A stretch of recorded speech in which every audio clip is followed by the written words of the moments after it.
People with very high expectations have very low resilience. Resilience matters in success. I don't know how to teach it to you except for I hope suffering happens to you. NVIDIA CEO Jensen Huang recently returned to Stanford, sharing a story that shocked everyone. He spoke about his early days at LSI Logic and his courageous decision to leave a secure job and venture out independently. This bold move led to the creation of NVIDIA, a company renowned for its groundbreaking AI technologies that have revolutionized industries such as healthcare and automotive. How can one man build a billion-dollar company? Let's delve into Jensen's advice that could help every entrepreneur build their own empire. The bold steps that created NVIDIA. The push came from his interactions with Chris and Curtis, two acquaintances from Sun Microsystems. They were all working together at LSI Logic, surrounded by some of the smartest people in tech. Chris and Curtis were thinking about leaving Sun and were curious about what could be next. During the early 90s, everyone was talking about the microprocessor revolution. Personal computers were becoming a household item, and it was clear that these tiny chips were going to change everything. Huang and his friends saw a chance to create a new kind of company. They wanted to build computers that could solve problems regular ones couldn't handle. That's how they started focusing on what we today call artificial intelligence. They envisioned machines that could assist in everything from designing drugs to driving cars without a human at the wheel. Getting people to believe in and invest in a brand new idea isn't easy. Back then, it was even tougher because Huang was trying to get funding for technology that many couldn't yet imagine. How do you convince some of the most influential investors to take a chance on a new company led by someone who's never done this before? Huang took an unconventional approach. He decided not to bother with a detailed business plan, which he found daunting and unhelpful. Instead, he went straight to the venture capitalists to pitch his idea directly. This approach was a big gamble. It involved talking about technologies and possibilities that were so new, they didn't even have a clear market yet. But Huang's conviction and his direct way of dealing meant he didn't just follow the paths others had laid out. He made his own way, and it led him to build NVIDIA, a company that's at the forefront of AI technology today. When Jensen Huang was called back by his old boss to explain what he had been working on, it did not go as planned. His former boss couldn't understand his elevator pitch and found it to be quite terrible.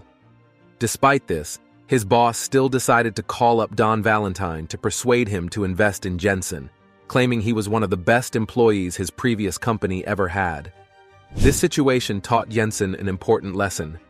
You can't hide from your past, so it's better to have a good one. During his time as COO, Jensen realized the importance of being the best, especially when his company was one of many trying to make a mark in the same field. They were running out of time and money, and their original plan wasn't working out. It was a tough spot to be in, having to figure out a new plan with so much pressure. The breakthrough came when they decided that the focus of their technology would be 3D graphics, specifically for video games. At that time, making affordable 3D graphics was a huge challenge, and the video game industry was just starting to grow into a billion-dollar market. It was a risky move, but it was also an opportunity to create something big. This decision was crucial in setting the direction for the company's future. Don's advice at the end of Jensen's pitch was a reality check.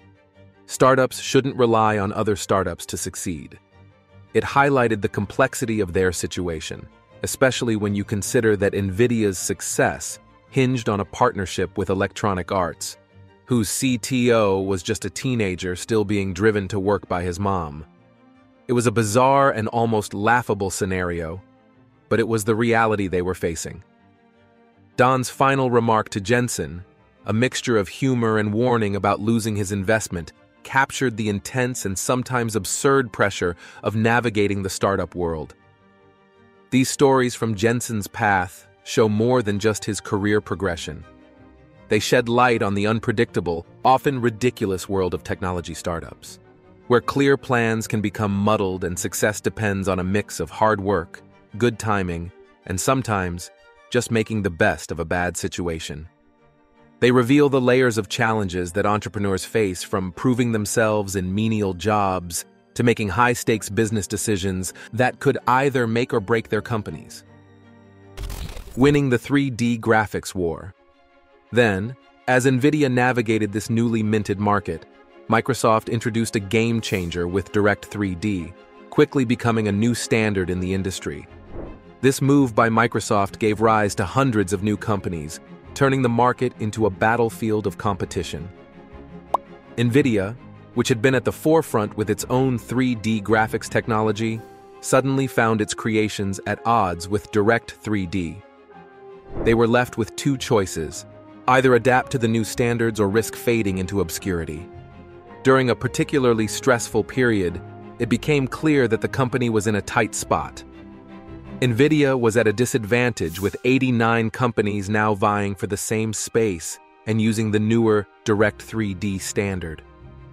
They didn't initially know how to switch gears to fit this new mold, but then a solution appeared in an unlikely place: a local bookstore, Fry's Electronics, which might still be around.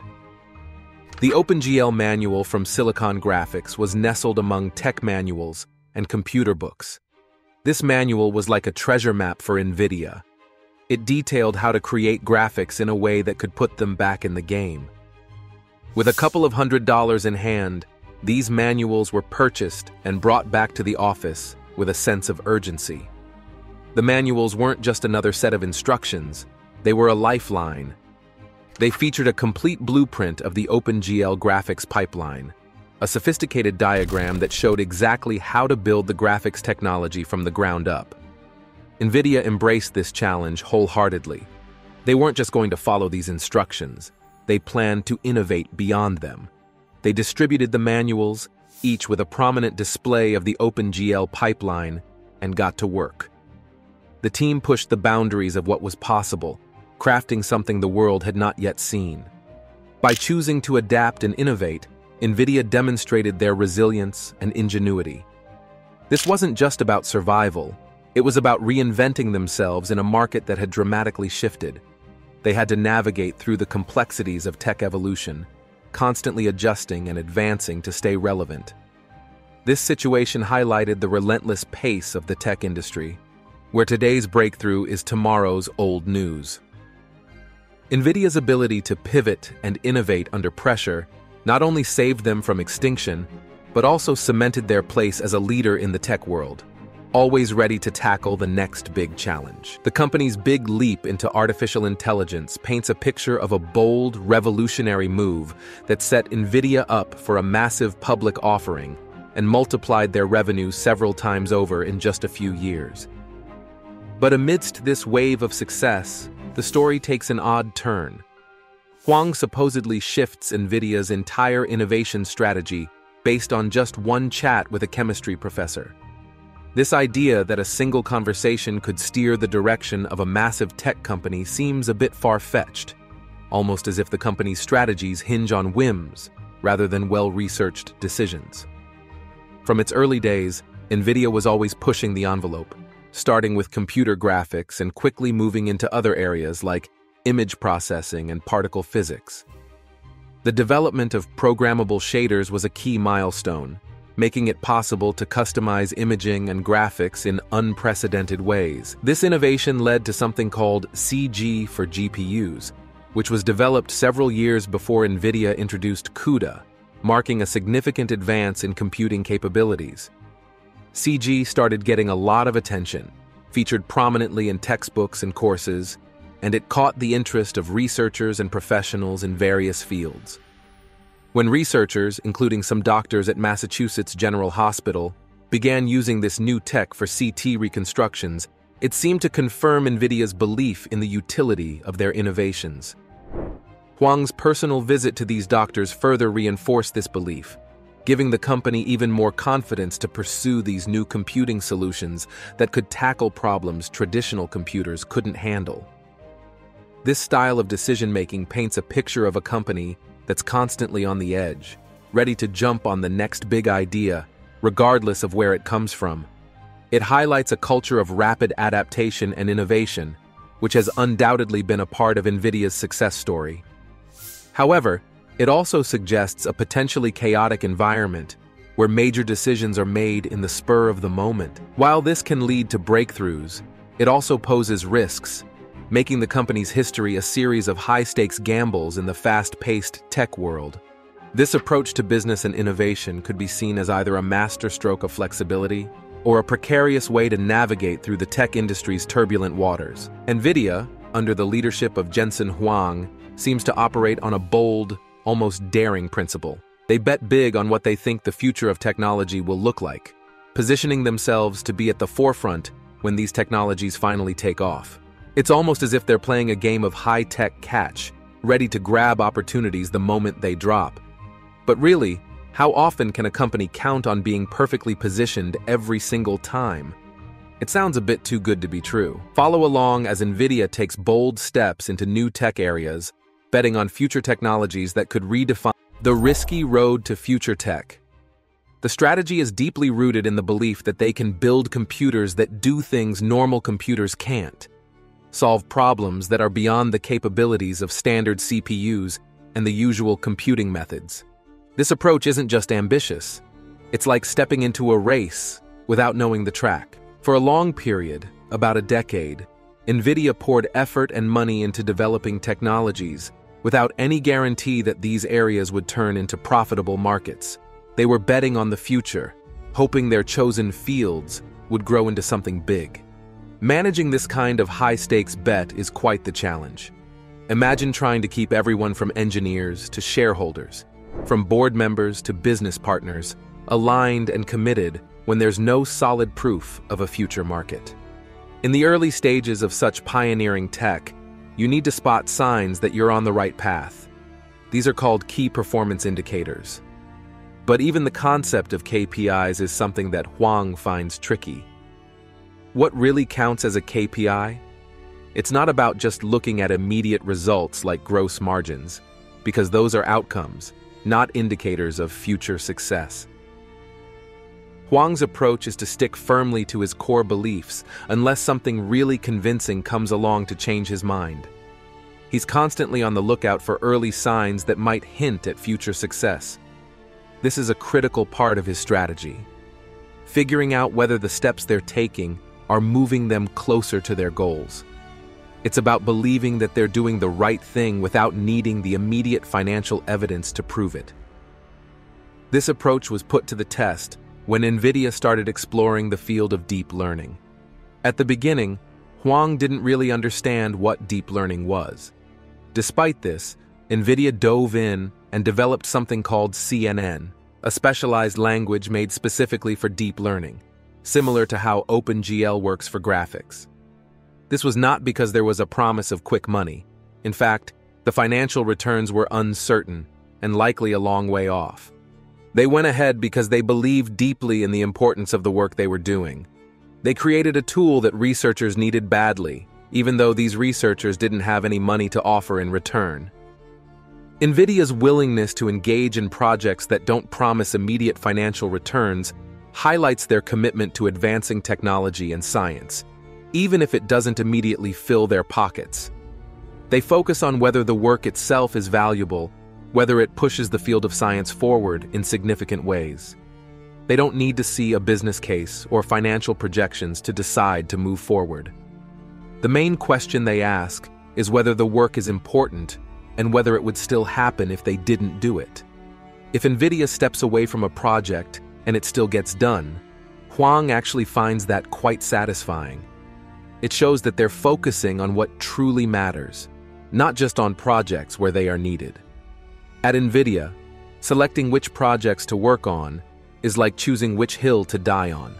They've taken on projects like deep learning because they convinced themselves these were the next big things that could change the world. This approach of going all in on select ventures has, at times, brought huge rewards, both in terms of money and industry clout.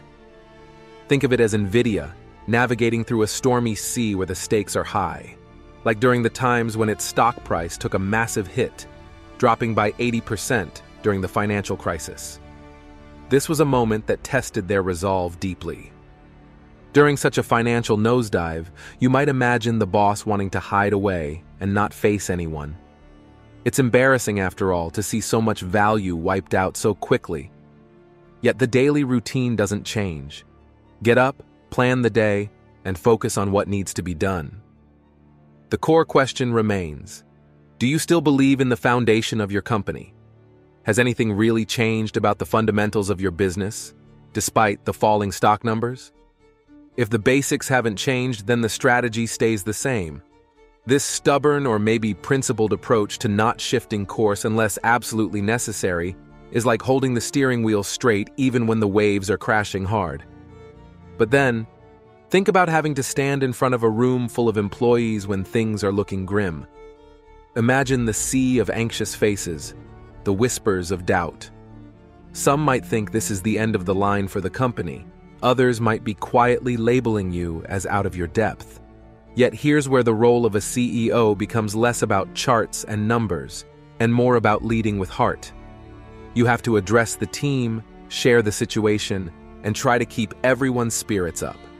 It's not just about managing a company, it's about managing people's fears and expectations. Watch how strong leadership and a united team help NVIDIA navigate through tough times and critical decisions. The human side of tech leadership. This challenge involves more than just making decisions about technology or markets.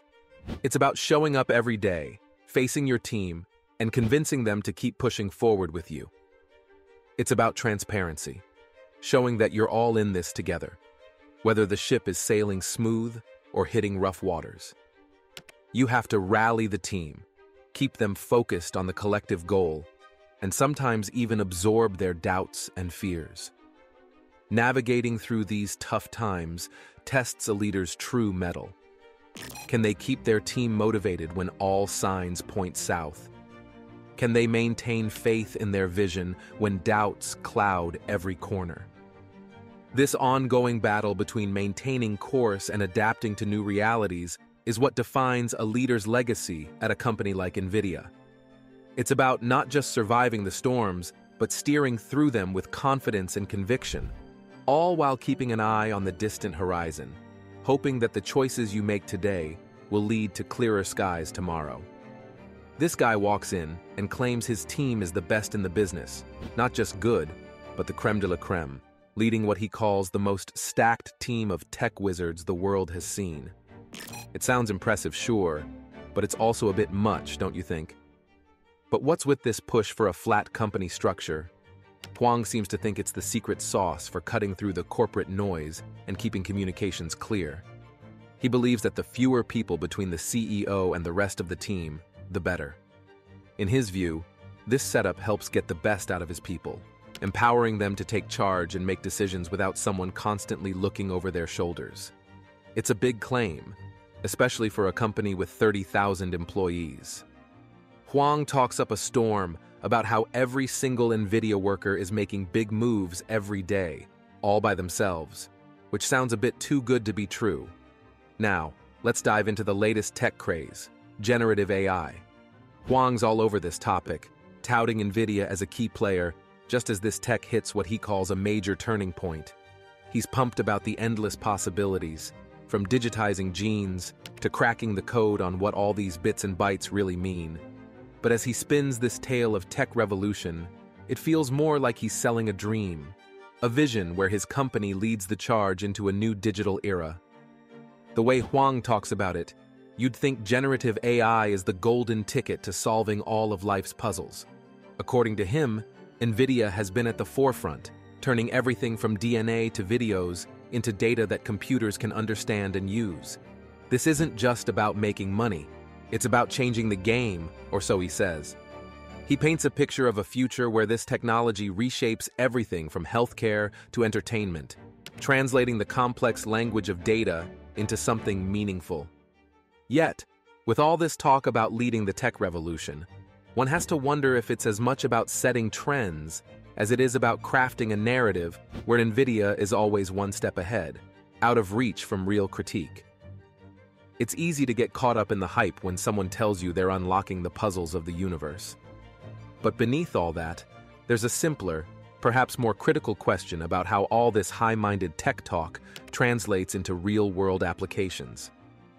And while Huang lays out his philosophy for a lean, mean management machine, it's worth asking how all this scales up in such a big company.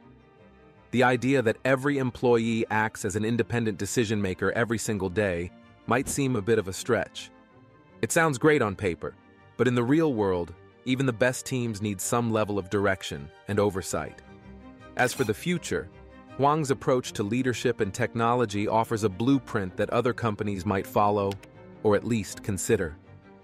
His emphasis on direct communication and minimal management layers is designed to foster innovation and quick decision-making. If nothing else, it's a reminder that in the fast-paced world of tech, staying connected and keeping things simple can sometimes be the best way forward. But whether NVIDIA's strategies are truly the best remains to be seen. For now, it's clear that Huang knows how to tell a compelling story.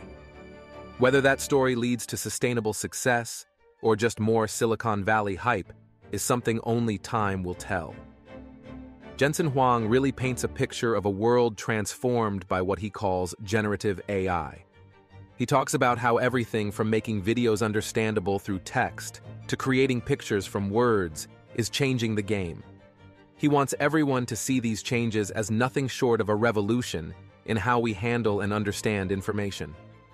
According to Huang, NVIDIA isn't just in the business of making chips, it's in the business of redefining how we create and use software.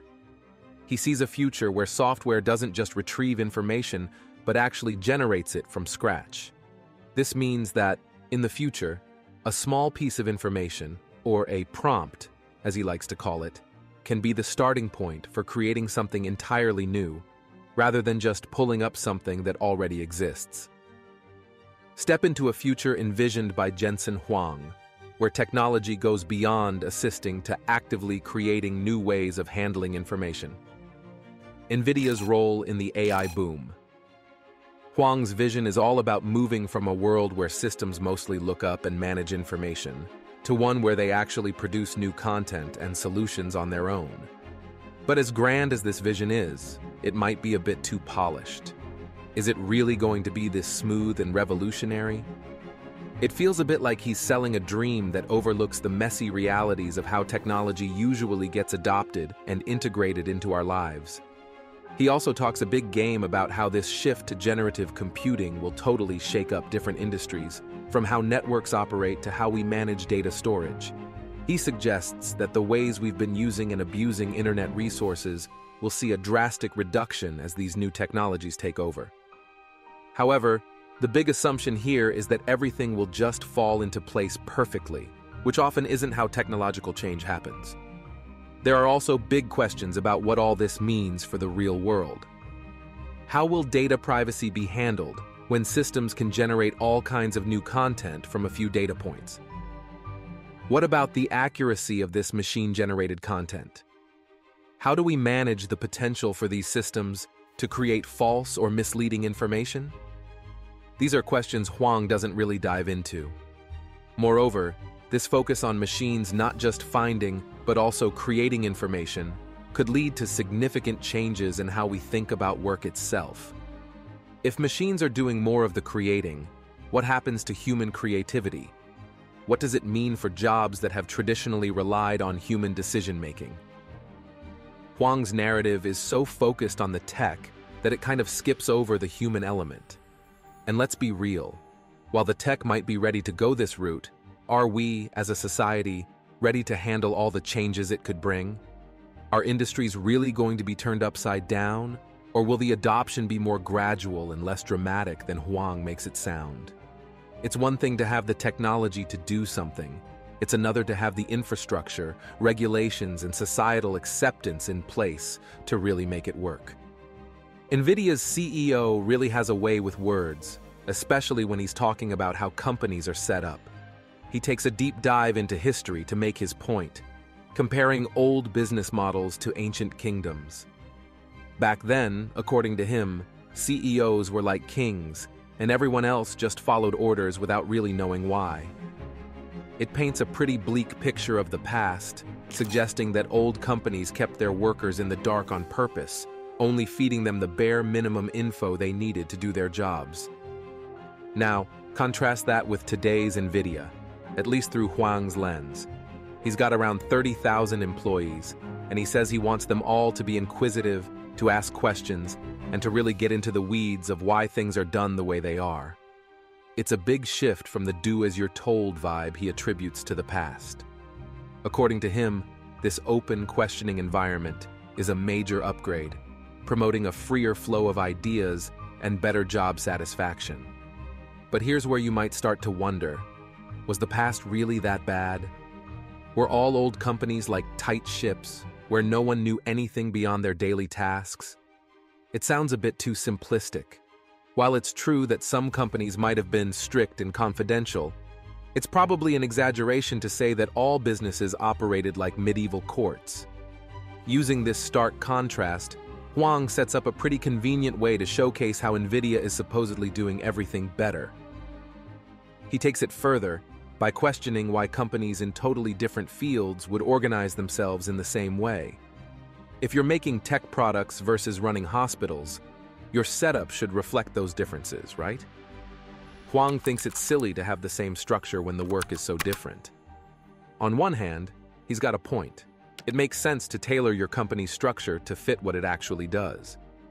But on the other hand, he seems to dismiss the fact that some organizational practices are universal for a reason. They might just work well, regardless of the industry. Then Huang gets all philosophical, asking what the company is really all about, what goes in, what comes out, and what kind of environment it's operating in. He describes his job as building the perfect conditions for everyone at NVIDIA to do the best work of their lives.